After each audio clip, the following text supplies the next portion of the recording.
birds flying high, you know how I feel. Sun in the sky, you know how I feel. Breeze drifting on by, you know how I feel. It's a new dawn, it's a new day, it's a new life.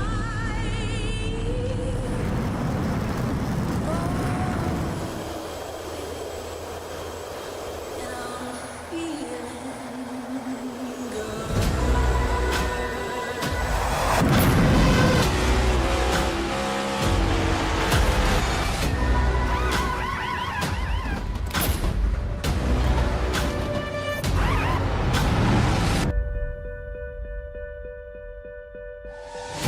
Fish in the sea, you know how I feel. River running free, you know how I feel. Blossom on the tree, you know how I feel. It's a new dawn, it's a new day, it's a new life.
Well, folks, we are back here with Go Locker here on a beautiful Thursday night, all the way up in New York, here at the Watkins Glen International. Going to be running the cup layout of Watkins Glen. Thank God, because if we was running any of the other layouts, Dean, there is no way in hell I'd be able to figure out where they're at. 8 turns, 2.5 miles, Watkins Glen. And folks, I'm telling you, every single time I've watched here on the Nazareth 360 Racing Network a race here at Watkins Glen, for some reason or another, it always puts on a hell of a show. Good evening, folks. I am the redneck announcer, Jake Reeves. Got the Australian Dean Hopton Biggles up here, going to be producing and giving you some fantastic camera angles and also co-commentating with me a little bit.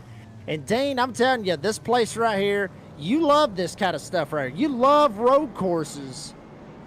I mean, you got to be absolutely psyched up for this. Well, I am, as long as we don't have any drivers that just scoot up on the road there and make it a per se a boring race. But we'll see. There is we're having some technical issues at the moment too. I don't know why, but I cannot seem to be getting good quality streaming, although my connection and everything's good. But we'll see if we can get through it. So I do apologize that we'll be skipping some frames every once in a while. We have a grid of drivers to go through there, Jacob. Yes, sir, we do. And there we see everybody going up through the S's, getting ready to hit the back chute. And obviously over at the bus stop, let's check out the grid right here. We got Eddie Smith. He's on the pole. and he ran a 1:13.438 to his outside or inside or however you want to look at it. You're going to be Lucas Lyons, obviously in that pro division. And Lucas Lyons is going for 2 in a row at Watkins Glen within Goat Locker. If he can get the win tonight, he will be 2 in a row and basically lock himself into the playoffs. He's going to be on that outside. Patrick Drabick, the owner of Goat Locker, is going to start in the 3rd spot with another driver co-owned right there with Goat Locker. Obviously, Jamie Mullins up here in that 4th spot. Michael McCarthy and Devin Smith will be in the 3rd row with Jake Ellenson, Chance Taylor in the 4th row, 7th and 8th. Mark Cofield's going to roll off P9, and Jonathan Cofield. How about that right there? Father-son connection right there in row 10. That's pretty cool. George Jewell, who's going to be the beer buddy this week on the door banging download. He's going to roll off in P11. Timothy Wilms in P12. Cliff Adams in 13th. James Kaufman in 14th. He's actually starting from the pits here tonight. Joshua Unger also going to be starting from the pits tonight in 15th. Matt Knights, he's on the grid. He's going to roll off 16th with Mark Hollifield in 17th. Ricky Sis Jr. in 18th. And he's the last driver to take a time. The rest of the field, Andrew Hennessy, Rusty Rafferty, Tyler Justice, Chuck Feltz. 22 drivers here with the ARCA Series, Veterans for Life ARCA Series, might I add. Getting ready to rock and roll here tonight. Pace car is off. Lucas Lyons was up there on the front row, maybe lagging just a little bit, but Eddie Smith is going to get the green flag. We're racing here tonight at Watkins Glen. Eddie Smith dives down the inside. Still no Lucas Lyons. Don't know where he is at, but everybody else looks in prime position. Patrick Drabick's going to take that 2nd spot as they work their way through the S's, Dean. Yep, and here we go. Just take it all easy on the first lap. Get temperature up in the tyres there and start exploring it as you were during your practice sessions of qualifying. Lucas Lyons has got a little bit of blinking. I think he has completely dropped out for me. Is this happening for you too, Jacob, or not?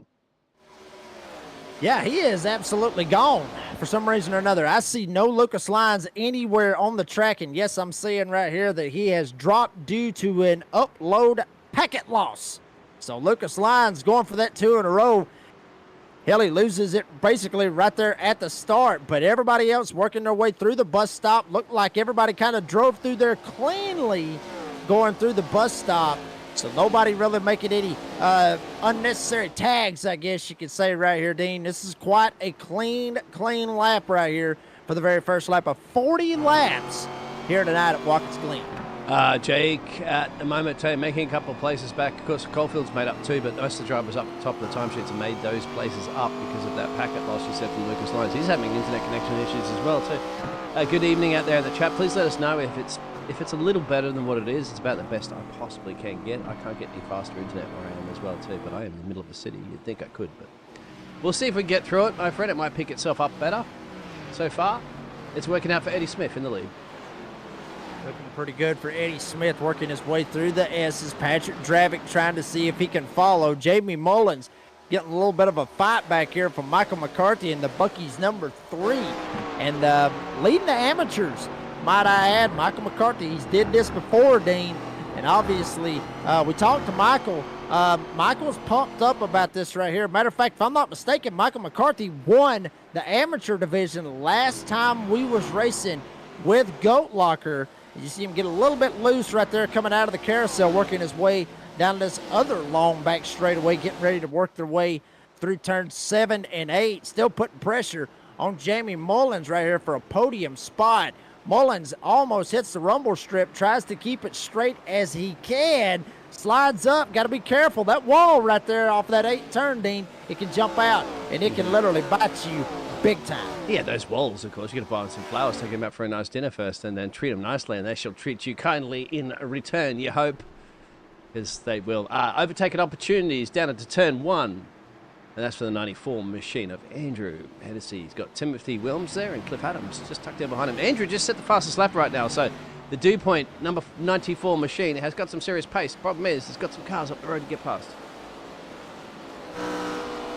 Absolutely. Trying to see if he can get up there and get something going. Everybody trying to do something. And, Dean, I've talked about this before with, here at Watkins Glen. And, we've talked about it a lot, with road course racing, that these road courses, can really be a wild card, I guess you could say, because, you know, you got your certain guys that are just that damn good at these road courses, and then you got others that just want to try to survive like me, because I absolutely hate these places. I mean, I'm used to going left, and that is it. I'm not used to going right. Oh, So look at that I'm one. doing all I can. As we got a little bit of a slipping and Andrew. sliding back there, Dean. Yeah. Andrew back there, Hennessy, big slide by him, and right in front of him, hell, they're almost 4 wide coming off of the final turn. Lap 3 coming to lap 4 right here. A lot of hard racing going on up here. Big time slipping, sliding all over the place. Jonathan Cofield up here with Jake Ellenson. They're all up here trying to battle it out. Devin Smith up here in this battle, as well as Chance Taylor. Now Taylor's going to take a shot and try to look down to the inside as well. I mean, these guys, I mean, granted, they're not battling for the lead. They're 6 seconds back from the lead, Dean, but they're still putting on a hell of a show back here, and that's what Goat Locker does all the time. Well, they're putting in some fastest laps too, like Andrew. The 94 machine was as quick as the leaders. The problem is just way down the road from the leaders, and he's got all these cars to deal with as they make their way through the bus stop, the horseshoe. And George Jewell, as he currently at the moment, went a little bit wide. He was exiting out of that for the 36 machine, so, but still in it, dropped 3 places at the moment. You know, partner Chester out there will be watching this situation. Hopefully, it could be sorting itself out better. But here comes Mark Caulfield, and that's Hennessy getting past. So 10 positions gained, my friend, for the 94 machine. Loving the Glen. Absolutely loving the Glen, and that's what you want to do. You know, with Hennessy, we saw him slip just a little bit. You caught that right there live here on the National 360 Racing Network, just slipping just a little bit.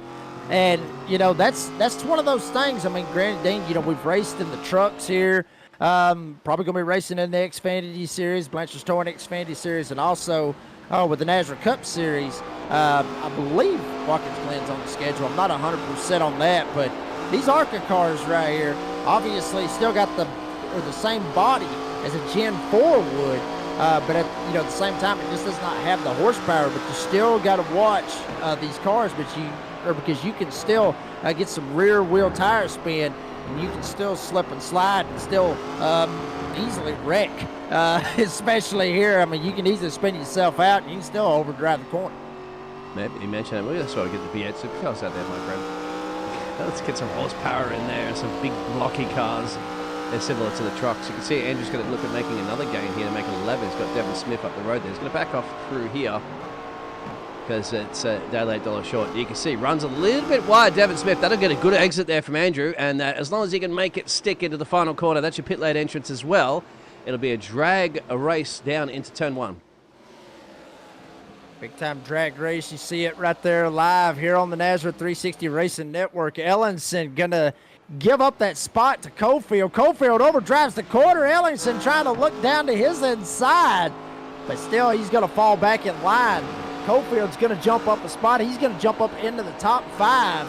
Cofield doing pretty good for himself. I mean, we talked about Hennessy up 10 spots, give or take.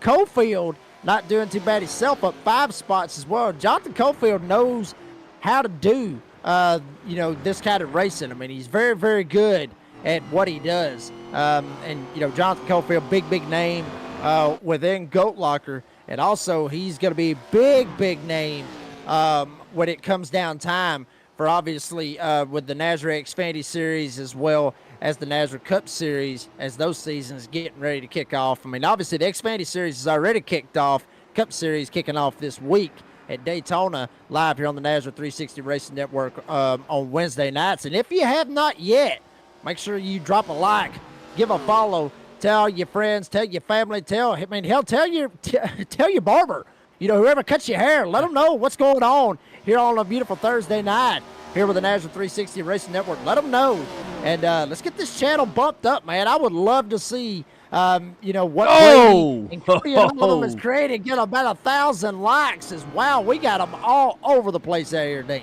Yeah, that was just a little bit of a turn on, I think. The driver was not expecting Cliff to be in that place when he went to turn into that. It was Caulfield, wasn't it, if I'm not mistaken? And then Cliff getting the job done. That's Mark Caulfield. Let's have a look. This is into turn 1. So Cliff Adams brakes late from quite back, and already committed to the corner was Mark Caulfield, so he didn't quite see the 98 coming through there. But to me, that's a legitimate overtaking place to get the job done, so nothing wrong with Cliff getting that position. Whoa! Who goes loosey-goosey? That's Michael. Wow. He's got something about on the back of that car saying something about if you can hold it. I think he just managed to hold on, my friend, for the Bucky's number 3. Yeah, only 500 miles to Bucky's. You can hold it. I got a feeling that's Dean. I got a feeling that's a bathroom reference, if I'm not mistaken, right there. Either that, or you're just trying to hold it to hold your urge, I guess, to go to Bucky's. But by the way, for some of you folks out there, if you've tried Bucky's, I just got to be honest with you, the breakfast sucks. Hate to say that, and hopefully, well, I got to be honest with you because I've ate a couple of their egg and cheese biscuits over there.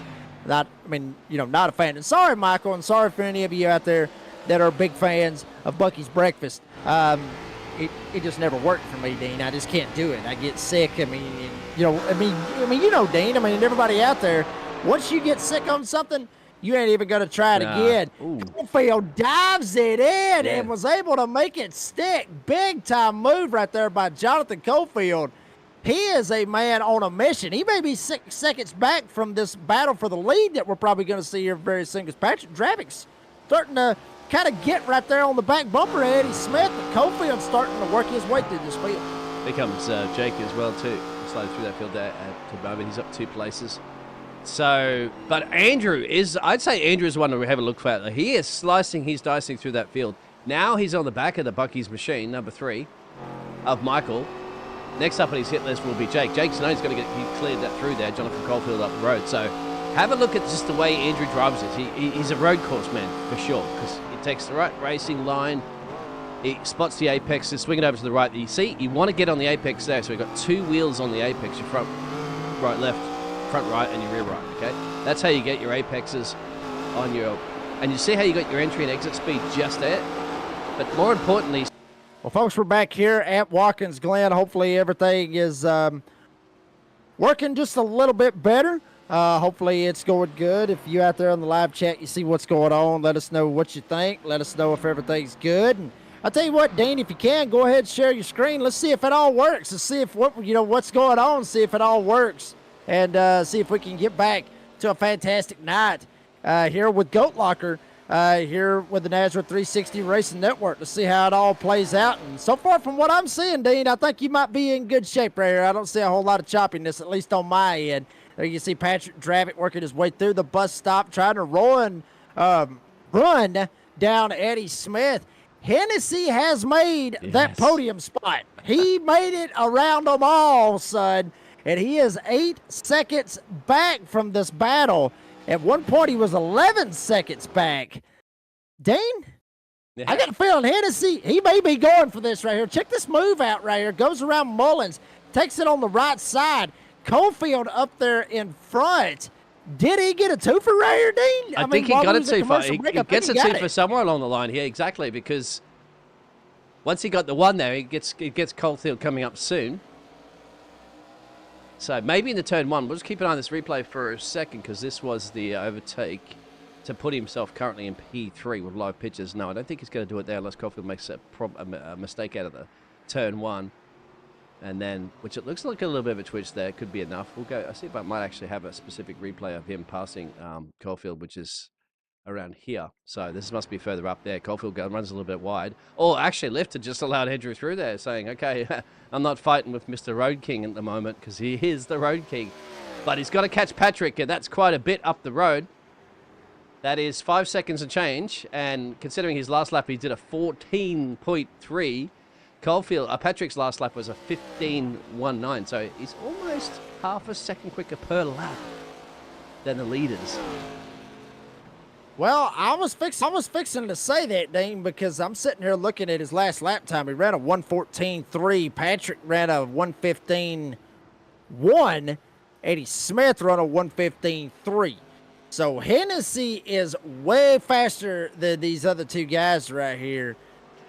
I mean, Dean, we've seen this a couple of times. We've seen guys like, say, Keith Haney, obviously the pink animal Goat Locker. We saw him numerous times start at the back and literally drive all the way to the front. He never won the race, but he did drive all the way to the front. He just knocked off a whole damn second right there on Eddie and Patrick. Both them boys up there, Eddie and Patrick, they may be thinking they're clear sailing, but somebody's got to be letting them know that 94, literally with the DuPont colors, throwing it all the way back to Jeff Gordon, which Dean, obviously Jeff Gordon was one of the best here at this track. He's showing, shades of Jeff Gordon right here, just absolutely mowing through this field and just clicking off times right there. I mean, you look at it. He was 6.7 seconds back at the line. He's already knocked off damn near half a second, and, his lap's not even over with yet. I didn't know that, actually. Sorry for you told me about that. I didn't know at all that. What you're referring to? Jeff Gordon. Yeah, didn't know Jeff Gordon, sorry. You got... Oh, good I don't know Lord. this sort of stuff. I mean, I could bring up Formula One history for you if you like. It's just a different You're a sport that I damn follow. road course enthusiast, and you didn't know who Jeff Gordon was? Are you kidding me? No. I follow something different. I'm it should be trying better to now. censor myself as much as I can. There is the I'm trying to censor lap myself as timer. much as I can. Oh, sorry. He's shaving a second off a lap, as you can see, to Patrick. So those pluses that's how much Patrick is losing currently at the moment to Andrew, who's getting close to what's Andrew currently at the moment for the gap, as you can see. Yeah, well, it's 5.4 seconds to the leader, 5.7 seconds to the leader, so we'll see. Yeah, but I mean, you got to sit there and think, obviously, Dana, when we talked about, check this out. Woo. Cliff Adams, George Jewell up here having a little bit of a battle of themselves right there. Adams able to slip past George Jewell right there going into turn one. Check it out. George Jewell hunkered down in that seat. And obviously, I talked a little bit to George Jewell earlier today. Dean, Shasta's man, talked to him just a little bit.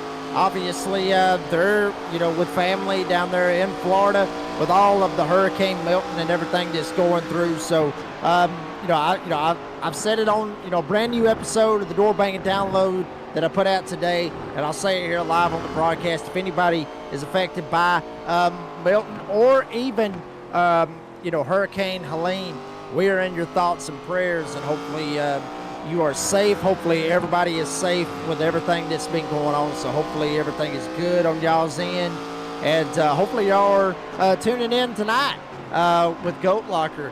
But George Jewell, obviously, we're going to talk to him tonight, as he may end up getting a spot right here. Adams gets loose, coming into the last turn, George Jewell, and you can see it right there, literally, Dean. Got the real cam going on right there. His eyes got bigger than, a damn truck tire. His eyes was wide. He saw Adams get sideways right there. George Jewell thinking, hell yeah, I'm getting a spot right here out of all that. Yeah, that was something, wasn't it? And of course that shows that. I love the way it sits there. You can see currently at the moment, there it is. So there's Cliff Adams. Gets a little bit, and it's get loosey-goosey constantly here too. He's just trying to control the rear end. Looked a little bit worse, didn't it, than what it was coming up there. But then Bingo takes that one, and Mark Hollifield just not having the best of days, my friend. He's had another moment. And he's a lap down there running in plump last, actually. He's just gone straight on. I think he didn't want to get in the way of the number 3 Bucky's car. And being a lap down, of course, that's nice and kind. Drivers have done that. But pick and choose your battles on another day, especially when you're a lap or so down. So, well, I'll tell you what. Dean, I hate to cut you off, but I will say this.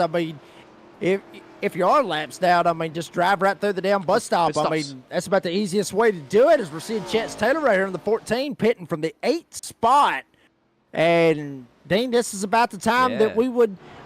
This is what I was talking about before we took that commercial break.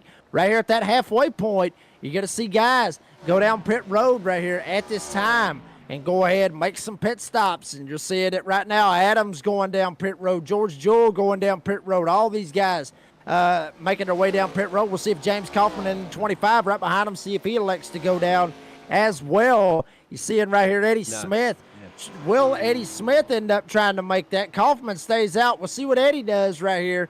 They can go, give or take, about 23 laps. Looks like Eddie may be thinking about it. Eddie is going to go. Will Patrick Drabick follow? Yes, Drabick will follow. Now will Hennessy follow? Yes, he's going to follow. Cofield will be the next one. We'll see if Jonathan Cofield in the 53 Yes. will elect to go, and he is No, not. but Jake so did. Jonathan Cofield's going to stay out right here, but think- Jamie no, Jake Mullins didn't. is going to elect to go. Jake Ellenson, will he make that right-hand turn? Will he go down? Yes, Jake's going to go. McCarthy may go. So the only one literally out of the, from what I'm seeing, give or take, out of the damn top 10, the only one that decided to stay out was Jonathan Cofield. And I think he done that by design to go ahead and try to get him a lap led out of all this.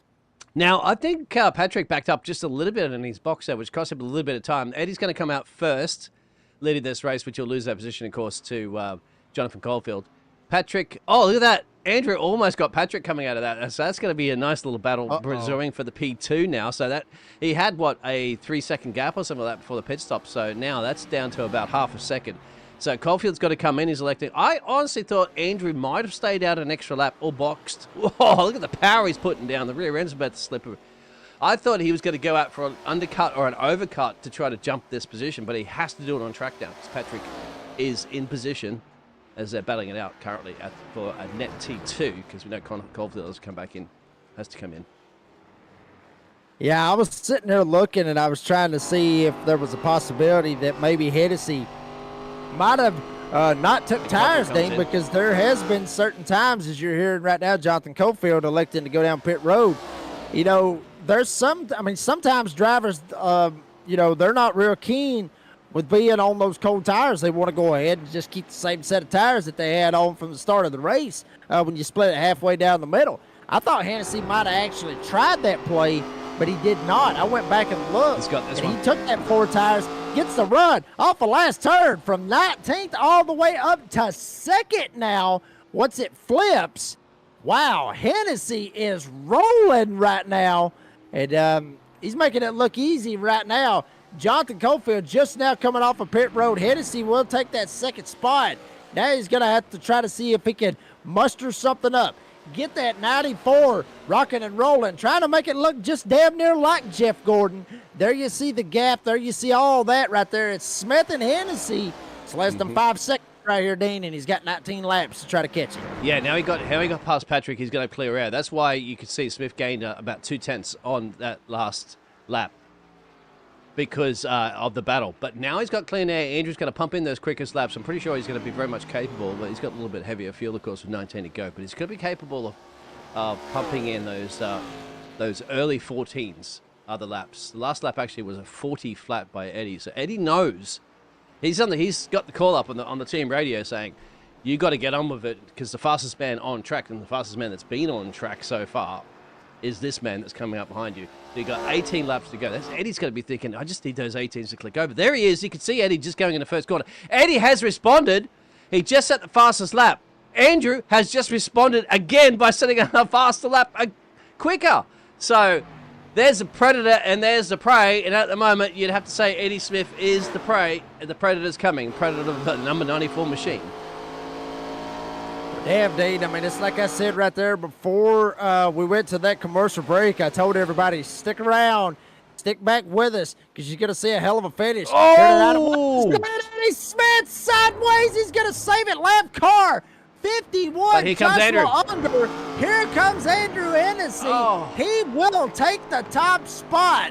Lap car Joshua Unger got right in the way of Eddie Smith, caught him at a bad point right there. Eddie probably thought that Unger was going to lift right there and let him go, and he just did not. Unger drove it into the corner right there, and Eddie Smith got all screwed up right there. Hennessy was able to catch him at the right time, make the pass. Now Eddie Smith going from battling for the lead to now having to battle for second. Oh, they got caught in the back bucket here as well. Because we got another one right here. Yeah, they're catching him at the wrong place at the wrong time. That's the only problem sometimes when you are in the lead of the race. Like, that's when those lap cars come into play. It's just horrible timing, isn't it, that he caught him. Let's have a little replay. So here's Eddie Smith, right? That's that same pink machine again too. So the pink machine's moved off the line, but look, he's locked up. Eddie, I think, also was to blame in this one. He's come in a little bit too hot because he hasn't been able to cut through the straight line that you want to be going through there. And then bingo, you'll see in a second, he's on the loud pedal, but then there it is. There comes Andrew, wasn't it? No, Andrew just went through before. Patrick. That's Patrick. So that's a gimme to Andrew. But that's unfortunately because I wanted to see them battle on track, didn't I? I really wanted to see Eddie Smith trying to hold off Andrew for the race win. But now Andrew can get on with it. Eddie's got to get back in there and start pumping in those fastest laps that he has and catch him. He's got time. I don't think it's over. No. Yeah. It's not over, not by a long shot, because I mean Eddie Smith was your pole sitter here tonight. You jammed Pretty Good Promotions pro sitter. Yeah, that's right. Here tonight. So I mean Eddie Smith is fast. Obviously, we're already seeing right now Andrew Hennessy that has come out of absolutely damn nowhere. We was not even really talking about him for quite some time, Dean. And then just out of nowhere, he comes up here and he's got the lead. So Eddie Smith about 2.5 to 3 seconds back, Drabick back there as well. And, you know, Hennessy could end up falling into the same issues that Eddie Smith fell in. It's a good possibility. I mean, there's still a lot of cars out here on the track. I mean, hell, there's 22 of them out there. We'll make it 21. Lucas Lyons lagged out. So it is possible for Hennessy to catch a lap car at a bad time. I mean, that gap's not necessarily growing right now. It's actually shrinking to staying the same. You know, it's staying right around in that 3 second mark. So Smith still got a shot. We'll see what happens right here, though, Dean. Have a look at the last lap. So, but look where he lost 7 seconds on lap 23. And, Wow. And Hennessy's now they're about even because, you know, you can see 73 thousandths of a second. That just means they're basically doing identical lap times. So Hennessy is taking a little bit out of Smith, but that's not a lot. So Smith needs to continue that. And it's exactly as you said, like, just hope that perhaps that traffic can play a joker in this, play the wild card, perhaps, in this one. Oh, and there Eddie Smith went too wide. It's going to yield that position to Patrick, just as we're talking about. Is that a case of Eddie just putting too much power down there, trying to do those fastest laps and made a little mistake? Yeah, I mean, I think that's what it was. Honestly, Dane, I mean, I think he's just overdriving the car. I mean, obviously, I will say this. I think we got beef. And you know, and I think that beef that Eddie has with that lap car, because I mean, you know, I'm thinking he's thinking the same way you're thinking, Dean, just like I'm thinking, just like everybody else out there in live chat's thinking. We wanted to see if Hennessy could run down Smith, and we kind of got robbed from it. So obviously Eddie, we'll just say it, he's pissed off right now. He is very, very much upset right now, because he didn't have that opportunity to try to stay in front of Hennessy. And now that's just all, I mean, it's all getting to him. I mean, hell, I just saw him go through the last part of the bus stop and he just ran off the track. So Eddie's just all messed up right now. We got one spun right there. Somebody spun out back here where the 24 is. It's Devin Smith, Mark Holofield. Going through some more Oh, issues. they can't go side by side through there, boys. Tyler Justice, Devin Smith back here. Here comes Cliff Adams. Adams going to get up into the middle of this as well. Woo! That's the action that we were waiting for right there, Dean. You can't go, I was going to say, you can't go side by side through here. Somebody has to left, and both of them said no, and there it is. They are very lucky nobody got turned on that one, isn't it? They're both pointing straight after that one. It's easy to get turned. So fingers crossed on that one. Whoa! Is that Tyler Justice, isn't it? They almost lost the 33 out of the penultimate turn. And now he's on the loud pedal, but he's going to get hunted down by Cliff Adams. We'll go back to that. George Jewell up there, of course, has to say, go Jewell! Yep, we're going to go back on the cameras on. We do have some extra cameras, haven't had a chance to show you just yet. We've got Michael McCarthy and Chuck Pegleg Fells as well, too. It's at 12 as it's zooming on by. Pegleg, That's Ricky. Pegleg, that's his nickname that he's got here at the camera somewhere, my friend. Where is Chuck? I've always Chuck's went with the Marine Man. That's what we've always went with, is the Marine Man, Chuck Phelps. At least that's what I've always known him by. But big deal right there, man. Awesome to see old Chuck out here racing. Check him out. Got the guns. The American flag back there in the background. His arms are bigger than my legs combined. Wow. That is pretty crazy right there to see right there. And obviously, I've done a little bit of co-commentating with Chuck, done a fantastic job. When we co-commentated for the Fast and All Winter Series, that was awesome to see that right there. So he's got the manual shifter good old too, Chuck. Yeah. Yes, he does. Yes, he's got the manual shifter right there. May need to get old Chuck, maybe get him on the door, bang it download as a beer buddy. Obviously, got the Marines right there on the side of the car, and always good to check in with old Chuck. Well, Chuck, exactly. How much Chuck wood could Chuck? If Chuck could Chuck wood, really? What do you reckon, Chuck? Well, if you ain't just throwing us off now, if you ain't just throwing us off at this point, so. But shout out to all of you out there on the live chat. Obviously, but we've done what we can do with the broadcast and everything else. But appreciate every single one of you sticking around with us. There you see Michael McCarthy right there in the number 3, trying to see if he can hold on. Started 5th this evening. Now he's running in the 7th spot. He's got Timothy Williams not too far back from him. This could be a battle for the 7th spot. You see Timothy Williams back there. See Michael McCarthy right here. And, it's like I said, Dean, last week or 2 weeks ago, I should say, Michael McCarthy really pumped up about wanting to come to Watkins Glen. He was pumped up about this right here. He's basically saying, hey, everybody needs to watch out for Michael McCarthy. He's leading all the amateurs right now, and I'm not surprised by it, not one bit. And look at the way he's fighting with it too, because it's not just easy peasy. You can see it's a little delayed on the camera, but you can see the oversteer coming out of the corner where you got to correct it. That's where you can see the middle. See that? Just hitting those bumps at the moment as he's on the rev lever, and you'll be changing gear. It looks like he's got the automatic gears there, unless we can't see his other hand. Left-handed gear shifts. Or right-handed gear shifts. You should try that. That's the only difficult thing is, Jacob, when you're driving on the opposite side of the road too. Like, back here in Australia, of course, I'm using my my left hand to change gears. I think, where's the left or right? I'm confused now. There's no way. If you have a stick, it's on the opposite side, of course, so it gets a little bit more. That's the only thing hard to adjust, I think, when you're driving on opposite sides of the road. Well, I mean, I'll say this, Dave. I mean, I'm not sitting there saying that there's no way that that's even possible. I'm saying there's no way in hell that I could do it. That's what I'm getting at. I'm always used to shifting with my right hand, and that's the only way that it's going to go. But I'll say this. Hennessy took advantage of all that right there with Eddie Smith, and Hennessy's gone. I mean, literally, he is gone right here. 11 to go coming around this time, 10 laps to go, and Hennessy's out of here. I mean, he is straight up out of here. He's got about 5 seconds over Patrick Drabick. Unless something happens to Hennessy, just like what happened to Eddie Smith, this bad boy's over with, and we're going to see him literally drive from 19th all the way to the front. You see the gap right there of Patrick. See that gap right there of how it is accumulating over and over and over again right here. Drabick kind of staying with him, give or take. But I mean, I'll say this. Look at lap 2. He can't lap screw 28. up. Look at lap 28. He shaved a second, 1.2 seconds off Patrick in that lap alone. And then Patrick had responded, you see lap 29 there, by even Stevens on that one.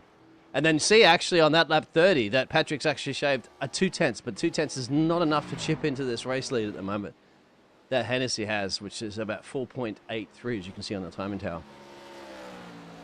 Well, as crazy as I may sound on this one, Dean, and I'm going to go ahead and I'm going to put it out there. Hennessy fixing to go through the bus stop. The next driver that he is going to catch, oddly enough, on the track is going to be the 51, Joshua Unger. And we already saw what happened with the 51 when Eddie Smith caught him. So maybe Patrick Drabick thinking the same thing that Hennessy was thinking. Maybe, let's see if Unger may get in the way. I mean, you got to think like that sometimes, Dean. You got to think like, hey, you know what? This guy's out here. He's just lighting me up. He's just lighting me up right now. Maybe I need a little bit of help. Faith, another car, somebody throw a beer can at somebody's window. You want something to happen to try to help you out. I mean, us race drivers, we think the same way any way that that we can. If we know that we can't catch somebody, we're hoping for a little bit of luck or a little bit of help one way or another. And I think that's what Patrick's kind of waiting on. Is actually shaved 0.4 of a second off from that last lap on Hennessy. So Patrick obviously a little bit faster than Hennessy, but he's got to pick it up if he wants to try to win this thing. Patrick's got to be, I think Patrick at the moment is thinking about the P2, holding on to the P2, and that's the key because he's got to beat Eddie Smith as Jake Ellingson's gone in. So he already beat in the pit road before. Do these drivers have enough to take it to the end here, or do you think that they have another stop? Well, they should be able to, Dean, because from what I was seeing, I mean, you can go give or take about maybe 22 laps on a full tank of fuel. So I would say, yeah, I mean, they ought to be able to make it on one stop and not worry about nothing right here. At least that's from what I'm seeing. But obviously, Dean, I'm not a Short stop, I wasn't guess it? you could say a Ooh. guru. Yeah, I mean, very, very short stop splash. right here, but I'm not a guru with road courses, so there's a possibility that we may be looking at pit stops right here for the final time. But honestly, I think he may just didn't take enough, I guess. I mean, I'm not real 100% sure what happened with Jake right there. Yeah, that is very, very interesting because I can't tell you what his previous pit stop was now because we've overridden that information with the pit stop he just had. So that is the only one that's been in the pit road twice, actually. James Coffman's been down, but I think that's because there might have been some damage. I don't see any damage visibly on Jake's car. I didn't see any incidents from Jake any earlier as well, too, leading up to that. So he's got a gaggle of traffic on to be with, and he's come out and that battle behind Chance Taylor, and that is 7th, 8th, 9th, 10th, sorry, not Chance Taylor, Taylor Justice. There it is. So that's a battle for P9 currently at the moment. George Jewell, Cliff Adams, and now, of course, Jake is joining that party. And that's one battle that we're really going to have to be watching for right here. In these last 8 laps, see how this all plays out right now. Dravic is starting to somewhat close the gap, kind of evened out, I guess you could say, about half a second back from him. Actually, going to be right up his back bumper right now is Eddie Smith as they're working their way through the last turn to complete another lap. You see George Jewell right here and Cliff Adams. Hell, they've been around each other the whole night. Jake Ellenson right here as well, trying to see if he can join this little party and see if he can get up here and at least get him a top 10 before it's all said and done. Jake getting right through the last part of the S is getting ready for the bus stop to see if maybe he can outbreak these guys, try to get up and get behind them, or maybe just see if one of them screws up one way or another. We'll see how this plays out right here as you see Jake able to drive in there. Adams slides up, or that's George Jewell, I'm sorry. George Jewell slides up. He keeps it on the track. Jake trying to get it down to the inside. Oh! George hell of a save. And look, I mean, Jake obviously beating the steering wheel, and we're not going to repeat that. No, we're not going to be repeat careful that. on that one. That is no. We can't repeat that. That's no good. That's no good. Right there. George Jewell as well, too, as you can see. Yeah. I don't know. I thought that was just racing it, but he looked like did they hit? I didn't see him contact at all. We'll go back and have a look at the replay of that one. George Jewell is just focusing on that battle that he has, Jake, in his mirror. So that's a good one. Still, Eddie Smith is on the back there. Patrick hasn't made an opportunity. He got down to about 210. Somebody's run completely wide off into the fence there. Devin Smith. So something gone a little bit pearl-shaped on that one with Devin Smith. He just went straight on, my friend, and we'll go back and have a look at Devin Smith just going straight on. But we'll go back and have a look also at Jake in that moment just to see what it was. And this is Devin just locking up and straight on. You got to lift off, lift. You got it like ABS. Oh, wow. You got to lift and turn. That's like ABS brakes work, you know what I mean? So that you got a little bit of steering in between it. Well, I'll say this. I mean, at least he didn't pull no Jimmy Johnson right there, and he didn't just drive it right through. Dean, I bet you have no idea what I'm talking about on that one. You have no idea about Jimmy Johnson blowing the first corner at Watkins Glen, just head on into the wall. YouTube it when we get done with the broadcast. You have got to YouTube that. All right. That will make you go, holy hell. Guarantee it. But, talking about the George Jewell and the Jake Ellison thing right there, I think that was all just Jake. I think Jake. Yeah, look, it's gone too heavy in the corner. He overdrives the corner right here. Yeah. I think. Yeah, I mean, honestly, I think it was just Jake. Look how far back he's coming from here too. And maybe. Oh, that's just interesting to say if George Jewell was going a little bit too slow on that one, but that's hard to say. I mean, it does look like he's caught George Jewell at a ridiculous pace here. Look at this. But George Jewell looks like he's matching the cars up the road pace. No, George Jewell's lifted off quite a bit going in that corner. It's caught Jake off guard. That's Adams in front of him. That's Adams in front of him right there. Anyway. Matter of fact, talking about George Jewell was just on pit road. Yeah, he just went in pit road. So as Shasta out there said, that she don't think everybody has enough to go to the end. That'd be interesting. I don't Five know to about go. this right here. That will actually be very interesting to see how this plays out right here. I mean, honestly, from my math, Dean, if everything was as what I thought it was right there, from what I could see, I thought everybody was going to be able to make it. Because I'm seeing 22 laps of fuel that they got to have on each tank right there. Honestly, I thought everybody had enough. Well, two drivers at the moment you would think that some drivers like to go in. They're just past the pit lane entrance now, so Patrick and Eddie are not going in there. Eddie's still applying the pressure to Patrick. Patrick's holding him off, so Patrick's once again thinking about that P2. Andrew's way up the road. Andrew doesn't have enough time to go in and out of pits and still be comfortably in the lead, so he's not going to take any safety fuel stop. If they are running on vapors, well, they're not.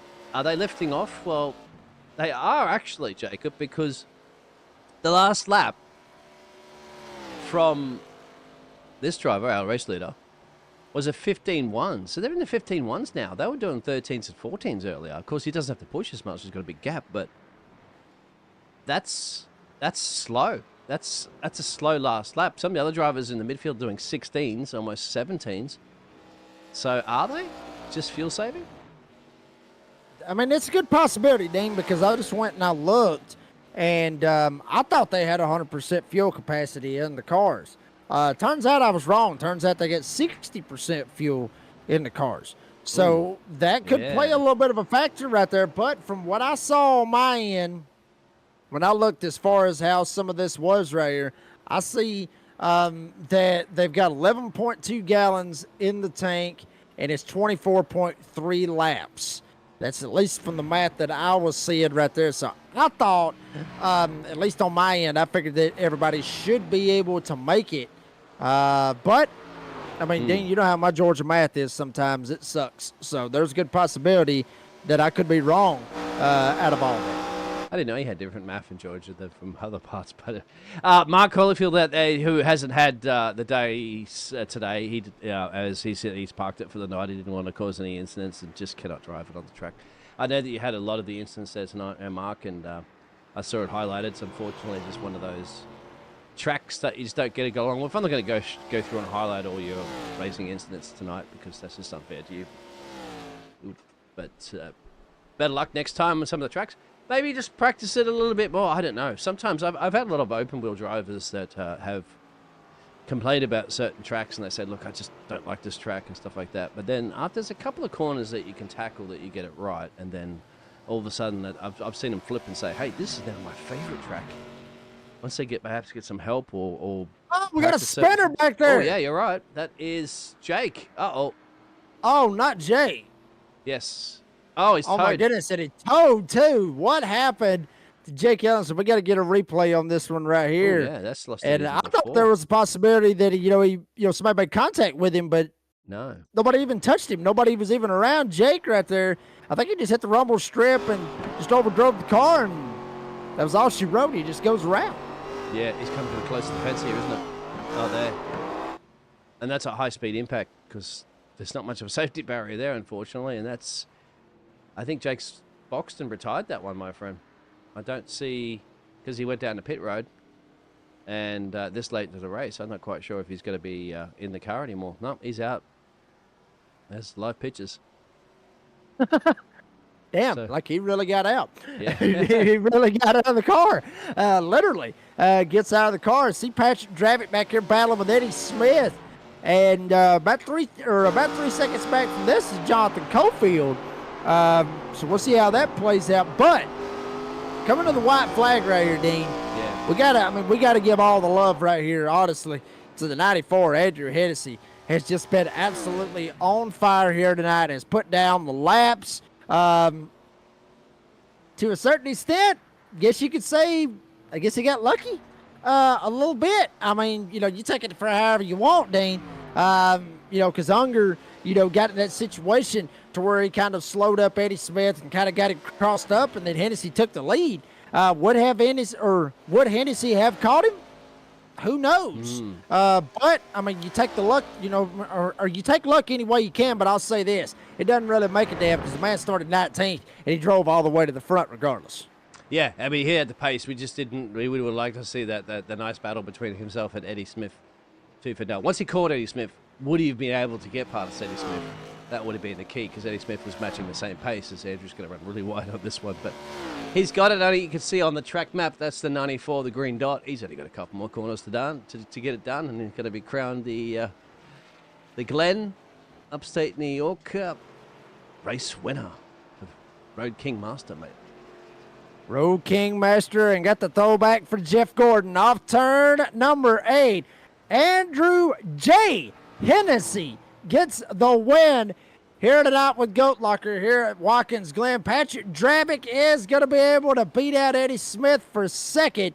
Smith will get third. Jonathan Cofield from 10th all the way up to 4th. And J.B. Mullins, a pro driver, still way back here trying to work his way. This is for the top 5 right here. This is how fast the pace was here tonight at Watkins Glen. And Jamie Mullins is going to bring the number 66 off of the last turn, and he will secure a top 5 finish here tonight at Watkins Glen. Timothy Williams back there, as well as a couple others, just now trying to finish up their race. But, I mean, Dean, it's like I said, there you see Michael McCarthy. Matter of fact, he is working his way off of the last corner. Here's your amateur winner right here. Literally was able to pull it off here tonight. And he basically called his shot and said, everybody watch out. I mean, granted, he didn't win the race, but Michael McCarthy is your amateur class winner here for the Veterans for Life ARCA series here tonight at Watkins Glen. So big deal right there for McCarthy. But, I mean, this is shades of Jeff Gordon kind of stuff right here, David. I'm still shocked that you have no idea who I'm talking about. You have no idea who I'm talking about. You're going to get a lot of hate out there in the live chat. Folks, all of you out there in the live chat, if you don't give Dean a little bit of hell for not knowing who Jeff Gordon is, I'm not going to believe it. You may be beef on the podcast this week. Andrew Hennessy, line it up, baby. You are the winner here tonight at Watkins Glen as he plays the trumpet. Yeah. That's to how sad I am, but I'm not sad about Andrew celebrating this one. He absolutely came through the field, didn't he? 88 positions gained. That's essentially mainly the whole field, because I think we had a non-starter. And said, the Glen's mine.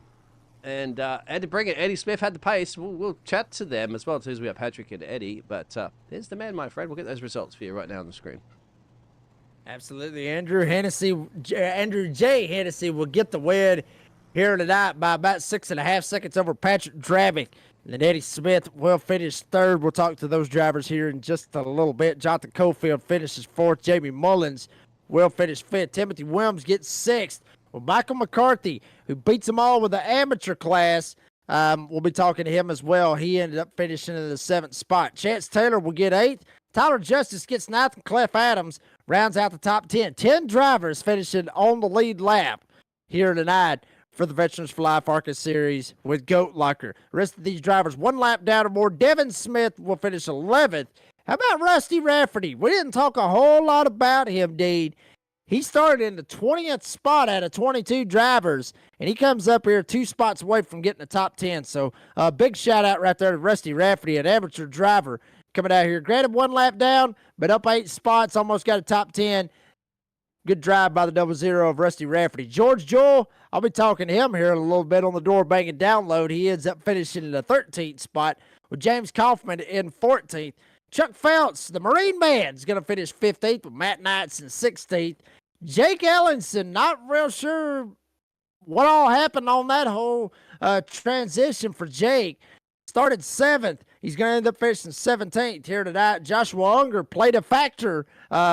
Obviously, we got to talk about it, Dean. He played a factor in how Andrew Hennessy got the lead here tonight and also got the win. Unger will end up finishing in the 18th spot with Mark Cofield finishing in 19th. Ricky Sisk Jr.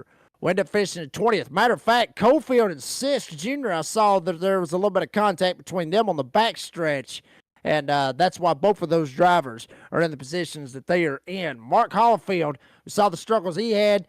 He finishes 21st. And Lucas Lyons was trying to go back-to-back here at Watkins Glen. He didn't even get a shot at it. He lagged out before the green flag even flew. He will finish in the 22nd spot. Folks, we're going to take a quick commercial break. Round up your podium finishers. Don't go anywhere. You're watching Goat Locker here live on the Nazareth 360 Racing Network.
Starbase 1552 Comics.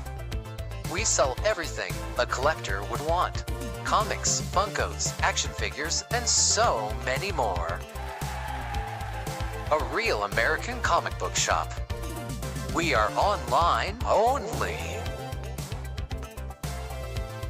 Starbase 1552 Comics. Find us on eBay Auctions.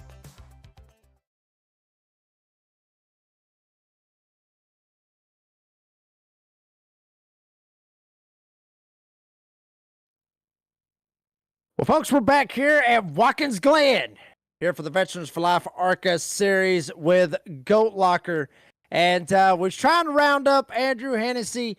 And from what we're hearing, his very first race, apparently he didn't know that there is post-race interviews if you end up finishing, or much less beating everybody like he did. But obviously, got to give him a huge shout out. Started 19th, up 18 spots. He gets the win here tonight. So we'll go ahead and move on to our second place finisher.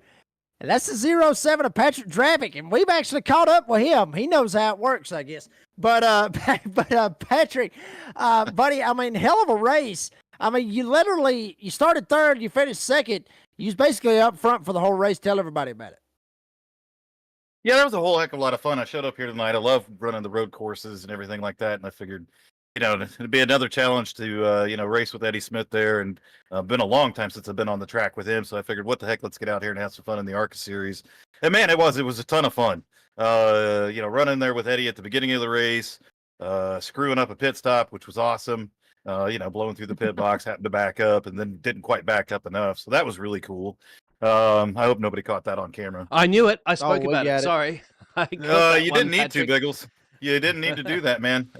We could have just let that one slide and no one would have ever known about it. But I knew Andrew was fast, and man, he was coming up through the field.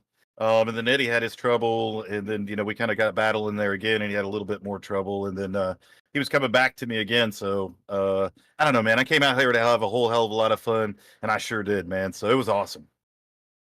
And, Patrick, I mean, I talked about this a while ago. And, I kind of wanted to get your take on this because you said, you love road course racing. You love this. Obviously, we want to get out here and race with Eddie. But me and Dean were talking about this, and I've said this numerous times, that, I look at, road courses, not only just Watkins Glen, but like, say, Coda and Sonoma and, even the Roval that, NASCAR is going to this week. I look at those races as wild card races because there's certain people that love them and there's certain people that hate them.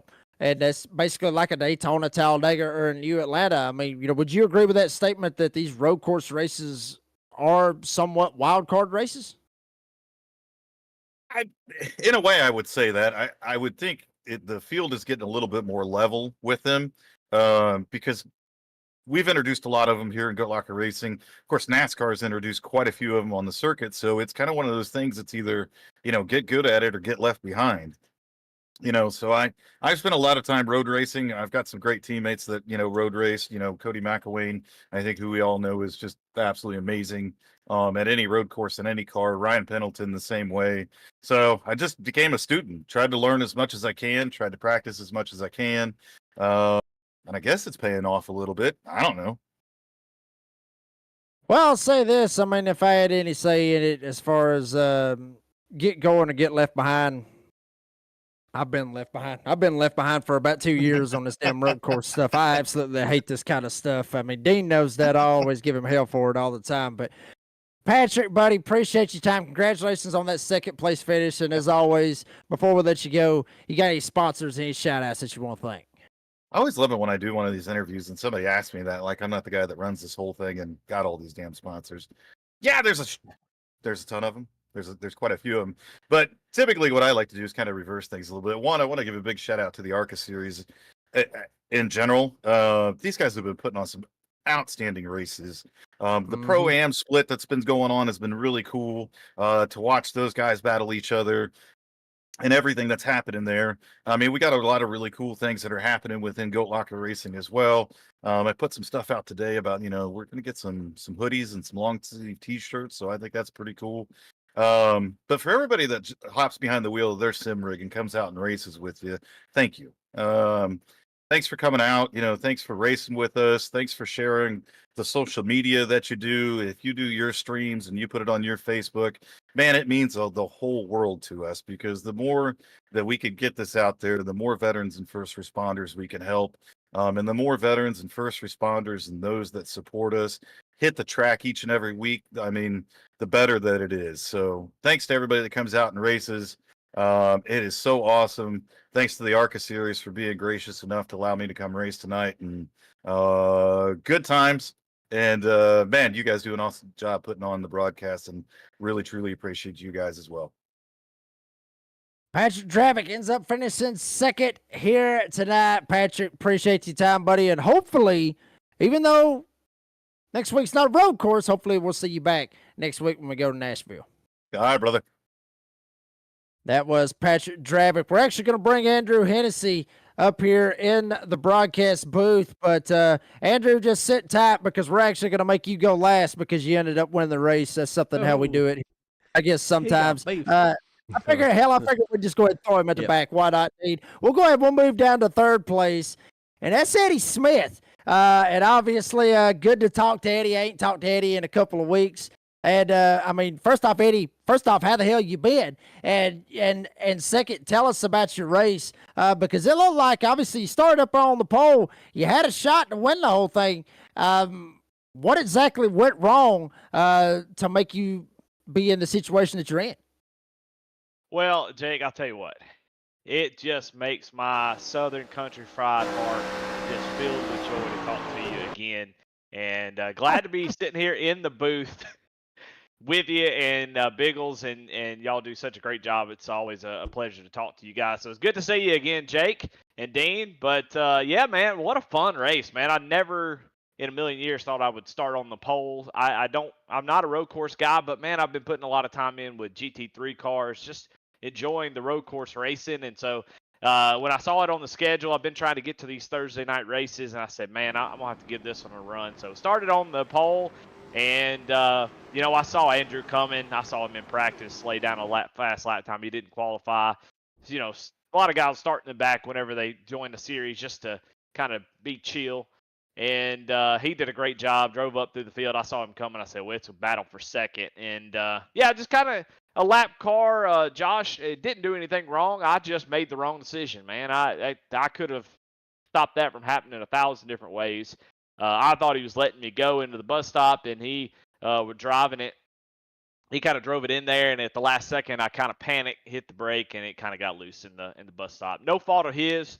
I definitely don't blame him at all. It's all me, and just a mistake on my part. And that let Andrew get on through, and then after that, I knew it was a battle for second, made another mistake, and then I figured I wanted to see what Patrick brought for lunch, so I was going to make him work for it there, and man, he did a great job. Never made a mistake that I could capitalize on. So it's just good to race with these guys again. Have a battle like that with Patrick there the last half of the race. Just a lot of fun. And Eddie, I mean, two quick questions on this one right here. Both of them kind of tie in together. One, what exactly did Patrick bring for lunch? And two, so you're saying there is no beef with the 51, and just how everything transpired when it went into that bus stop. There's no beef between both of you guys? No, not at all, man. Not a chance that we're going to have any beef with Mr. Unger. We're glad to have him on track. Like I said, that was just my fault. I went back and looked at it just to see what happened for sure. And, I mean, I was so far back. I just, communication there would have helped on my part, and, not his fault at all. So, no beef with Josh, man. Glad to have him in the league with us. So I'm happy that he's out there on track. And it looked like he was pretty quick tonight, so glad to see that. So, no beef. And I think Patrick had some sort of liver and onions. I don't know what they eat up there in Indiana, but some weird shit. Vienna sausages. There you Oh, go. no, well, never mind. Vienna Hell, that's what I eat. So. Vienna. No, it's Vienna. Viners, but no, Viners, it's Viners Viners. It's Viners, Patrick. Saltine. Get it right. I got a feeling I need to just get both of y'all on the door, bang and download. That would be a hell of a time. I got a feeling. But anyway, Eddie, appreciate your time. Congratulations on the podium finish. And as always, before we let you go, you got any sponsors, any shout outs that you want to thank? Well, yeah, I mean, we've got so many sponsors that we have to shout out. Of course, the list is long, so I'll jump through them quick because I know Andrew and Mike are waiting. But Lincoln Tech, Hidden Whip Brewery, Cruising Classic, Nasty's Restaurant and Bar, Veterans for Life Foundations, Veteran for Life Racing, Invets, Jam Printing Promotions, Baconi Setup Shop, V Speed, Nazareth 360, India Department of Affairs, Alexander PC, Sim Motion, Next Level Racing, iRacing, and Above the Yellow Line. Ooh. Say that 3 times Damn. backwards. Yeah, say that for yeah. Good job, Eddie. Damn. How about that one, Eddie? Good job, buddy. And I mean, once again, congratulations on that third place finish. Appreciate your time, and hopefully we'll see you run a couple more of these right here, Eddie. We'd love to see you out there on the track. Hopefully we'll see you at Nashville next week. You bet you will. And he got the Jam Printing and Promotion Pole Award too there that we've shown you up on the Absolutely. screen, Yes, Jacob. sir, he did. Get the Jam Printing Promotions Pole Award that you're seeing right there, the 87 Valvoline card. Now we'll go to our, where the hell did he finish? 7th. Yes, Andrew, we're making you wait all the way to the end, buddy. Michael McCarthy wins the amateur division. And, Michael, I will say this, because, a couple of weeks ago, obviously you won the amateur division when we was racing at Chicagoland. And you basically sat there and said, okay, I'm calling it out. I'm calling my shot. I mean, I'm calling my shot. I said I like my chances. You said I was calling my shot. You put me on the spot, but not to deliver, I guess. Well, you did it any damn way. But I'm not surprised one bit, because usually when people get put in that situation, they're able to pull it off, and you did it. Tell us about your race, buddy, because literally started 5th, finished 7th, win the amateur division 2 weeks in a row. That's momentum, baby. Tell us about your race. It was a good race. Like I said, I started 5th. I worked my way to 3rd right there. Kind of after a few laps of the race. I don't forget who was in front of me. I think it was a 66. He got a little loose, and then I messed up coming out of the carousel pretty bad. Almost lost it actually, and then I lost a few spots there. But I went down to like 9th during the pit stop. Came out and I gained some spots back, and kind of was just on an island of my own the whole time. I was like 3 seconds from the guy in front of me and like 5.5, 6 seconds from the guy behind me. So it's kind of just, just hit my marks, hitting the braking points right, and running a clean race and getting the win for the amateur division again. So. And, Michael, 2 questions to you as well on this one right here. Now, granted, you run Buc-ee's on your car real quick. I got to ask, do you work for Buc-ee's? Because I did have some beefy comments about Buc-ee's a while ago when we saw your car and everything else, because obviously, I don't know if you heard or not, but their breakfast sucks. So do you work for Buc-ee's? If you got a lot of love for them, I am sorry, but I'm curious about that. And how do you feel about your chances carrying this momentum going into Nashville next week? Yeah, one, do not work for Buc-ee's. I do cybersecurity for a living at a Big 4 accounting firm, so definitely not working for Buc-ee's. Love Buc-ee's. That's a step up. He has the backdoor codes into the Buc-ee's network. Cybersecurity knows that. Buc-ee's pays good. I don't know if you guys ever been outside of Buc-ee's. They pay real well. I live like probably 700 miles from the closest Buc-ee's, but the only one I ever been to was in Daytona, and it was amazing. It like changed my life. But yeah, going into Nashville, I like the super speedways. Nashville doesn't race kind of like Talladega and Daytona. It's a lot more technical. So, we'll just get some practice in this week and see if we can three-peat this thing. We'll see what happens. Michael McCarthy wins the amateur division, comes home 7th here tonight. Michael, appreciate your time, and as always, you guys sponsors, any shout outs? Hell, screw it. Go ahead and give a shout out to old Buc-ee's. Any sponsors shout outs for getting you here, buddy? Shout out to Buc-ee's first and foremost. Their brisket's the best. Shout out to the wife. She take care of a baby right now. My daughter's birthday's next Sunday. She's turning 2, so that's gonna be fun. And shout out to all our sponsors that made this thing happen. We got Lincoln Tech, Hidden Whip Brewery, Cruising Classics, Nasty's Restaurant and Bar, Veterans for Life Foundation, Veterans for Life Racing, Invets, Jam Printing Promotions, Maconi Setup Shops, V Speed, and Nazareth 360. Shout out to all those guys. Make this thing happen. Well, shout out to you, Michael McCarthy. Shout out to Buc-ee's. They got him another one. 2 weeks in a row. That brisket or breakfast brisket, whatever the hell he said that the Buc-ee's has got. Apparently, Michael McCarthy's getting them suckers 700 miles away, and it's adding a little bit of extra fuel to Michael McCarthy. Buddy, appreciate your time, and we'll see you in Nashville next week. And that was Michael McCarthy. Now we'll go to, let's see, where the hell did he... Oh, yeah, he won the race at his very first start here with the Veterans for Life ARCA Series, here with Goat Locker. We finally got Andrew Hennessy in here. And Andrew, real quick, you do know that your car's going to have to pass tech, so it's not a guarantee that your car's going to end up getting it. Yeah, you may end up failing tech, so... Yeah, well, if you want to go ahead and throw it out there live, I mean, I'm sure they'll go ahead and they'll just dock you some points and you can keep the win. I'm just kidding, Let's put a Andrew. Ferrari in there on Mercedes. Okay. Whatever the hell you said. Anyway, Andrew, I mean, congratulations on the win. No joke. I mean, just tell us about your race, buddy, because, you know, I was talking about kind of like a throwback Jeff Gordon deal from what we were seeing out of you up 18 spots here tonight. Yeah, it was fun. I started in the back because I just didn't want it to. I just started in the back just cause, and then I took a chill off the start because I didn't know how. It was my first race. I don't know how everyone races, obviously. And it was fun. I was surprised how much people gave space, honestly, and how respectful everybody was while passing and everything. I had a little of a lap 1 scare going for the S's though. Someone got a little loose in front of me and I almost hit them, but other than that, it was really clean. I had a really good time. And, you know, I mean, you know, we see a lot of guys, you know, come in, obviously, we've seen guys, obviously, with, like, say, the Pink Animal Goat Locker, Keith Haiti. We've seen him come in and, you know, start from the back, but he's never been able to start from the back and go up here and actually grab a win. You're the first one that I've seen so far within Goat Locker, at least, you know, with me and Dean broadcasting, to come up here and pull this kind of feat. What does it mean to you to win? As a matter of fact, I went and looked at your profile, and, you know, you're from New York, so obviously this is a home track for you right here at Watkins Glen. That's got to be special to you as well. Yeah, I love this track. It's like one of my favorite tracks. I drive it a lot.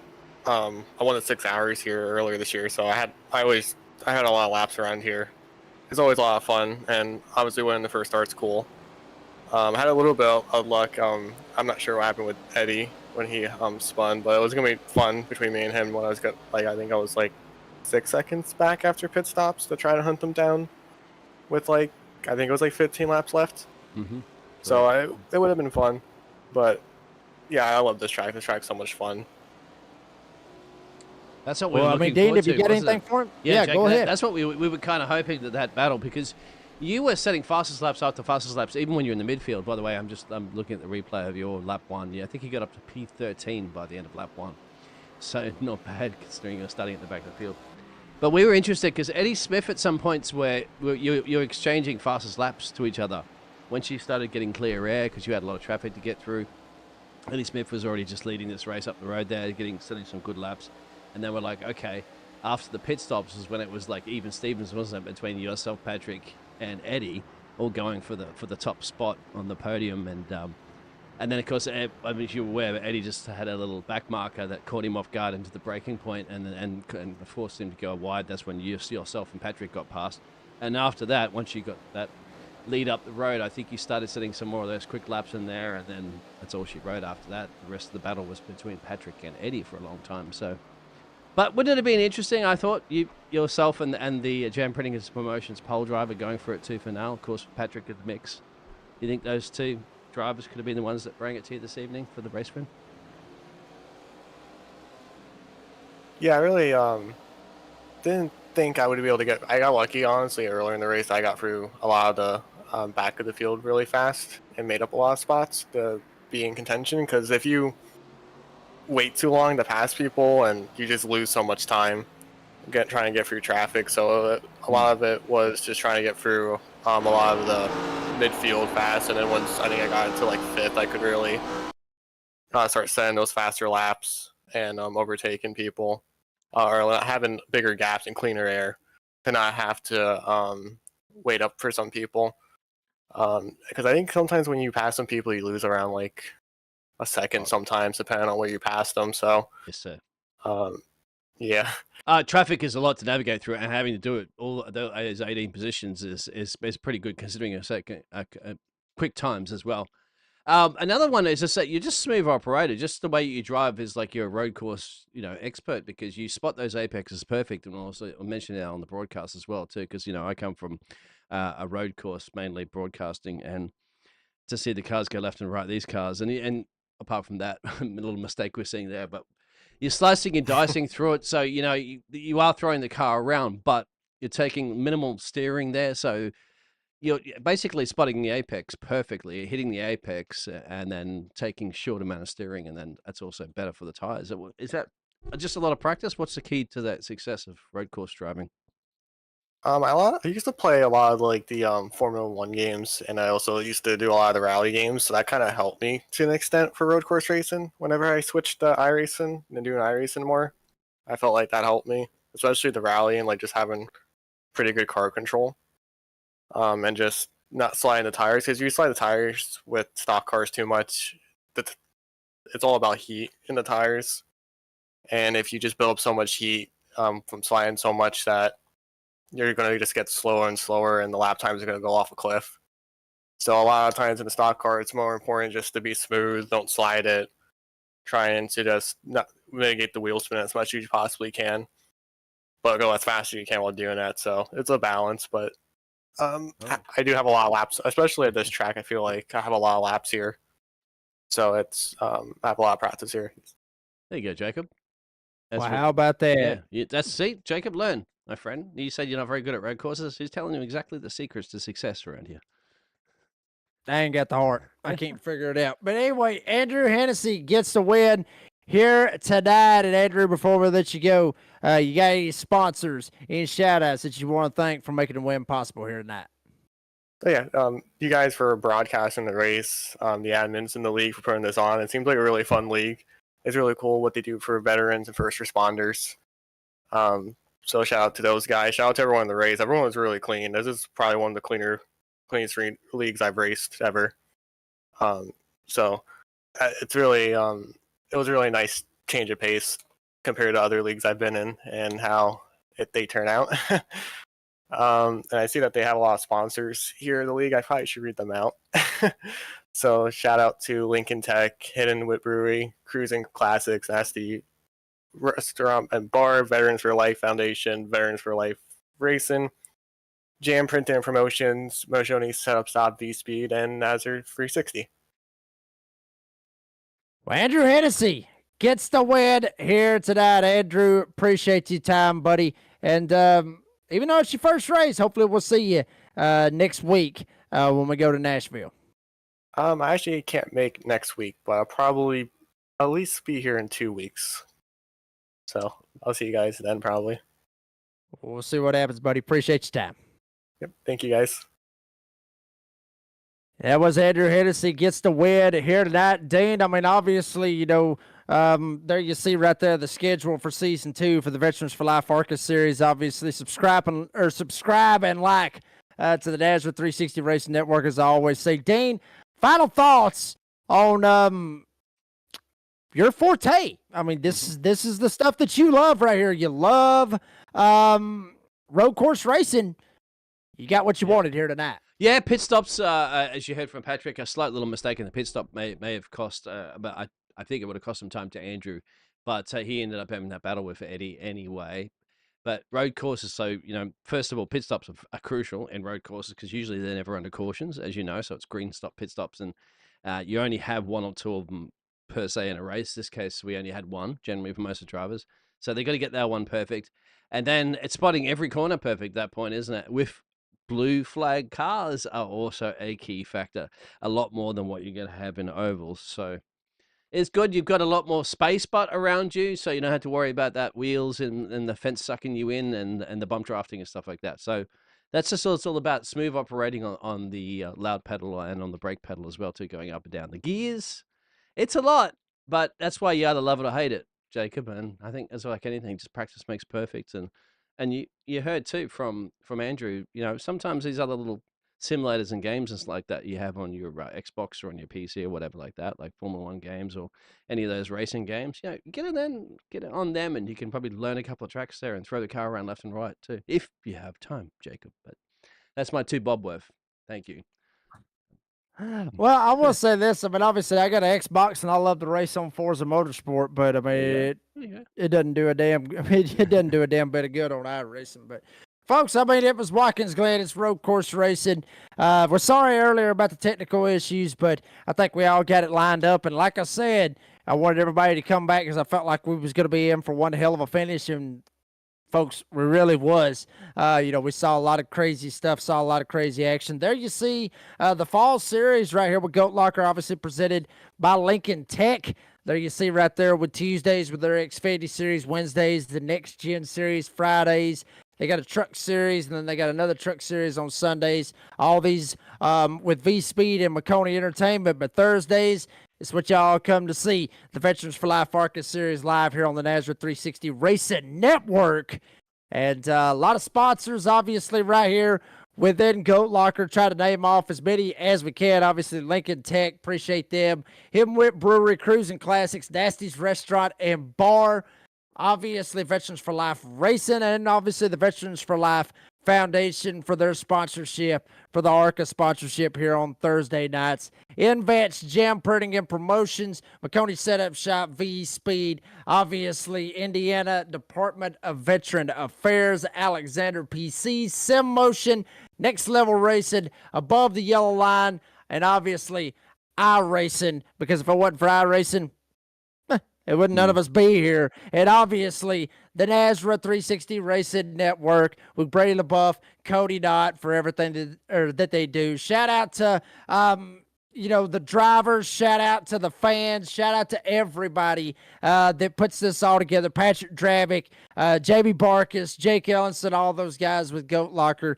I mean, it is absolutely a pleasure on Thursday nights to come in here and call races for Goat Locker. Proud to have Goat Locker sponsoring me, on my podcast for the Door Bang and Download as well. So appreciate their sponsorship as well. So it's one big old family date, and that's why we love it. For the Australian Dean Hopton Biggles, I am the redneck announcer, Jake Reeves. Said as I always say, be safe, be kind, be fast, and guess what, folks? We're going to be in my neck of the woods. Nah, it ain't going to be Talladega. It ain't Atlanta. It's going to be all the way up there where country music is the best. Nashville, Tennessee at the Nashville Super Speedway next Thursday night. Mark your calendars.